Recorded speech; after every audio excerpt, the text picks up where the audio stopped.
Operation सिंदूर भारत की सैन्य शक्ति और संकल्प का प्रतीक। जुएल ओराम जबलपुर पहुंचे केंद्रीय जनजाति कार्य मंत्री बंगाल हिंसा और राहुल गांधी के आरोपों पर भी बोले। जबलपुर केंद्रीय जनजाति कार्य मंत्री जुएल ओराम गुरुवार सुबह जबलपुर पहुंचे। सर्किट हाउस में पत्रकारों से चर्चा करते हुए उन्होंने ऑपरेशन सिंदूर को भारतीय सैन्य क्षमता और निर्णायक नेतृत्व का प्रतीक बताया। उन्होंने कहा कि इस महत्वपूर्ण अभियान की वर्षगांठ पर देश की तीनों सेनाओं, प्रधानमंत्री, गृह मंत्री और रक्षा मंत्री को बधाई दी जानी चाहिए। आज ऑपरेशन सिंदूर का बरसी है। मैं इसलिए हमारे सेना के तीनों अंग को और बहुत बहुत बधाई देता हूं। माननीय प्रधानमंत्री जी को भी बधाई देता हूं और नमन करता हूं। आपका गृह मंत्री, हमारा राजनाथ सिंह जी रक्षा मंत्री। ऑपरेशन सिंदूर ये one of the finest operation था। 22 मिनट में हम लोग का जो टारगेट था, हम लोग का जो एम एंड ऑब्जेक्टिव था, जो लक्ष्य हमको हासिल करना था, उसमें हम लोग सफल हुए हैं और इसलिए उनको बहुत बहुत बधाई है। केंद्रीय मंत्री ने कहा कि ऑपरेशन सिंदूर बेहद सफल अभियान रहा, जिसमें भारतीय सुरक्षा बलों ने मात्र 22 मिनट में अपना लक्ष्य हासिल कर लिया था। आप जानते हैं कि हमारे पड़ोसी जो आतंकवादी के जरिए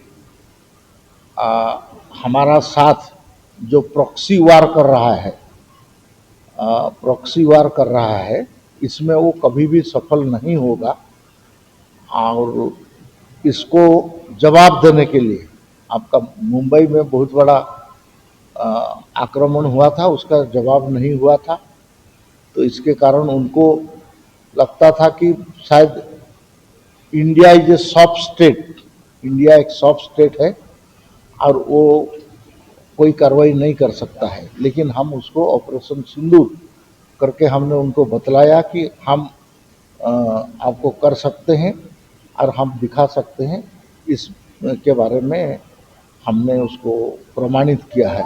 मैं इसलिए पुनः एक बार बधाई देता हूँ। पश्चिम बंगाल में लगातार सामने आ रही हिंसा की घटनाओं को लेकर जुएल ओराम ने राज्य की ममता बनर्जी सरकार पर निशाना साधा। उन्होंने कहा कि तृणमूल कांग्रेस के शासन में कानून व्यवस्था की स्थिति लगातार बिगड़ रही है। भाजपा सरकार आने पर कानून व्यवस्था को पूरी तरह नियंत्रित किया जाएगा।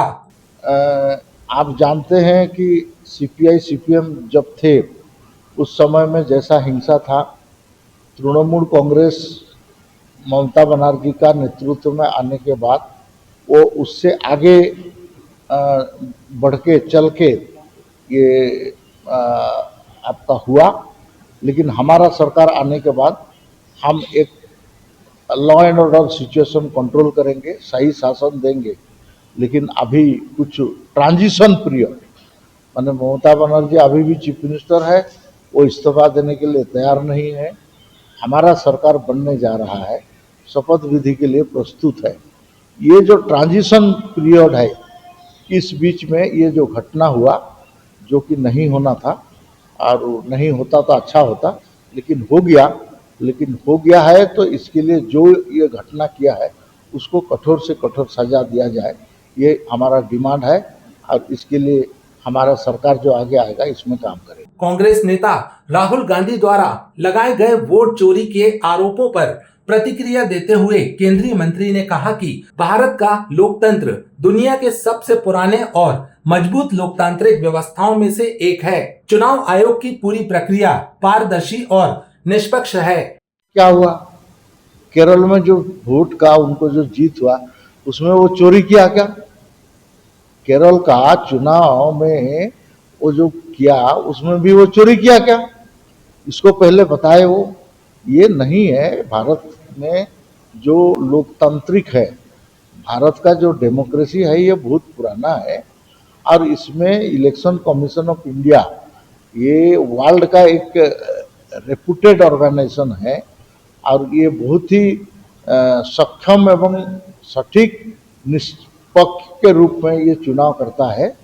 तो इसलिए एक स्टेट में ऐसा अगर चोरी करने का आवश्यक था तो तमिलनाडु में क्यों नहीं हुआ ऐसे? तो आप तमिलनाडु में जो टीवीके को रिजल्ट आया, हम उसको बोलेंगे क्या टीवीके ने चोरी किया?